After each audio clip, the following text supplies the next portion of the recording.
കാർത്തിക നക്ഷത്രത്തിന്റെ ഒടുവിൽ 45 നാഴിക, രോഹിണി നക്ഷത്രം, മകയിര നക്ഷത്രത്തിന്റെ ആദ്യത്തെ 30 നാഴിക. ഇതിനെ ഇടവരാശി എന്ന് പറയും. പൊതുവെ ജാതിമത രാഷ്ട്രീയ പണ്ഡിത പാമര കുബേര കുചേല സ്ത്രീ പുരുഷ വിഭാഗത്തിൽ വ്യത്യാസമില്ലാതെ ഈ രാശിക്കാർക്ക് പൊതുവെ എല്ലാവരുമായി ഒരു സൗഹാർദ്ദത്തിൽ നടന്നു വന്നിരുന്ന ആ വരവിന് എല്ലാ രംഗത്തും, കുടുംബത്തിലാണെങ്കിലും തൊഴിൽ മേഖലയിലാണെങ്കിലും ഇടപെടുന്ന മേഖലകളിലാണെങ്കിലും സ്വന്തം ബന്ധമിത്രാദികളിലാണെങ്കിലും ഒരു മുഖമുറുപ്പ് എന്ന് പറയുമ്പം എന്തോ ഒരു അമർഷം, എന്താണെന്ന് കൃത്യതയില്ല. ആ പഴയ പോലെയുള്ള മുഖപ്രസന്നത ഈ മേഖലയിൽ ആർക്കും കാണുന്നില്ല. ഈ രാശിക്കാരോട് മാത്രം പൊതുവെ അസംതൃപ്ത അശാസ്ത്രീയമായ കാര്യങ്ങൾ, അത് പ്രത്യേകിച്ച് സ്ഥലം മാറ്റമോ സ്ഥാനമാറ്റമോ ഒരു ഭീഷണിയോ സ്ഥലം മാറ്റത്തിൽ ഉൾപ്പെടുകയോ ചെയ്യേണ്ടി വരും, അല്ലെങ്കിൽ മേലധികാരികളുടെ ഒരു അപ്രീതി എന്നിവയൊക്കെ മുഖം നിൽക്കുന്ന ഒരു ജൂലൈ മാസമാണ് കാണുന്നത്. പൊതുവെ രാഷ്ട്രീയം, കല, സാമുദായികം ഈ മേഖലയിൽ നിൽക്കുന്ന ഇടവരാശിപ്പെട്ടവർക്ക്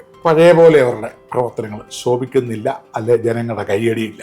ഇതെല്ലാം പ്രത്യേകിച്ച് വരുന്നത് 26, 27, 28 തീയതികളാണ്. അതൊന്ന് ശ്രദ്ധിക്കുക.